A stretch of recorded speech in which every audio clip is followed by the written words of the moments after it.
Hi, welcome to Tupperware by Karen, and today I want to show you how quick and easy it is to make your own homemade breadcrumbs. How many times do you have end pieces of a loaf of bread that nobody wants to eat, right? So what I do is I will let them get stale.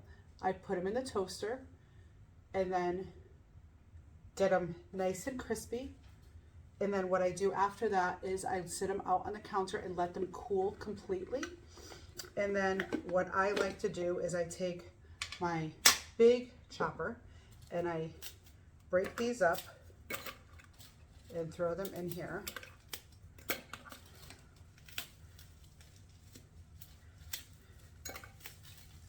So easy. And the nice thing is it's fresh breadcrumbs, which taste so much better than your the bought with preservatives. So you want to make sure it's nice and crunchy, which is why I typically go a little crispier.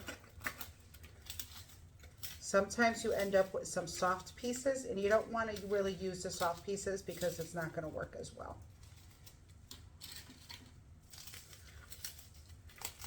So then if they are soft, you just leave them out on the counter for a little bit longer and let them get harder.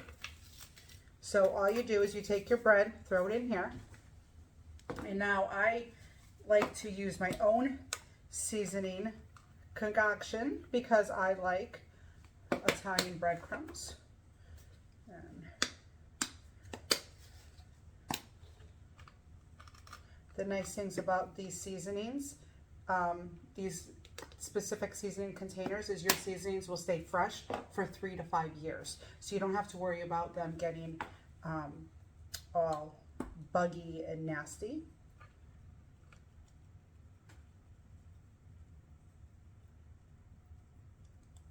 That's what's nice about these. They are all airtight, unlike other ones that are on the market that are not actually airtight, and so they don't actually stay fresh. But in the Tupperware seasoning containers, they do stay fresh. And this is the motor, so this whole thing is, it's wet. The whole thing is dishwasher safe. However, you don't want the motor itself to get wet. So if you have one of these, be careful because the motor part will pop off for you, so you could throw the rest inside of the dishwasher. So that's another nice little feature about this, is it is all dishwasher safe.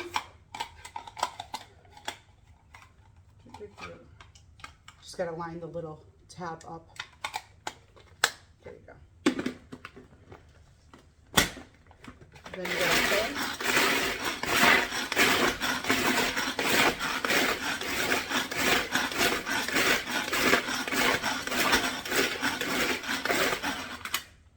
Take it and shake it.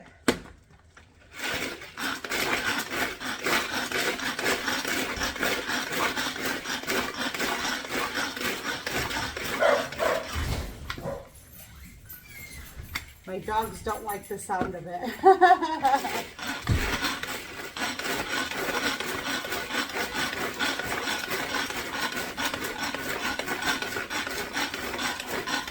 It's a nice little workout you got.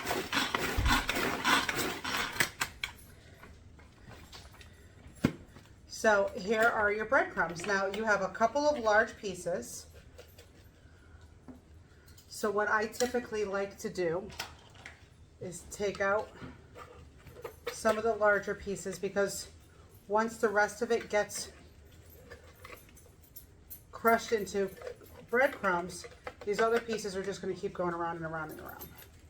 So what I'll do is when I do another set, I'll throw them in. And then I'm going to put them in my modular mates, because then it stays nice and fresh in the modular mates for up to a year.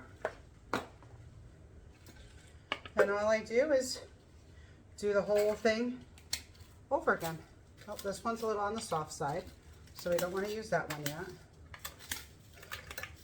And that's another thing, is if the bread is on the softer side, it will stay in clumps. So you want it to be hard, super duper hard, really stale.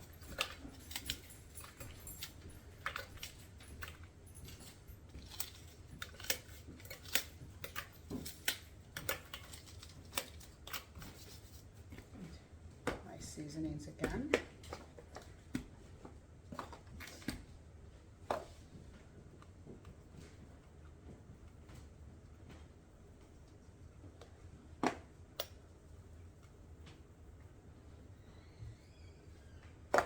So I love this because it just makes it so much healthier and it tastes so much better.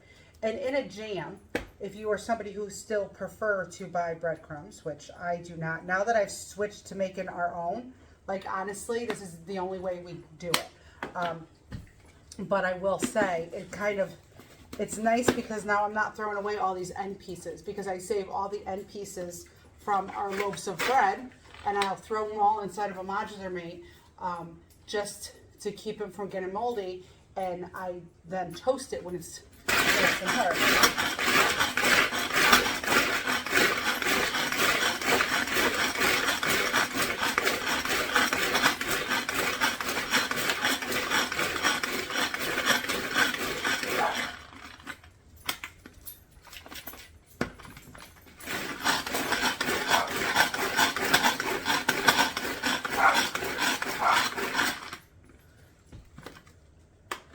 And there we go.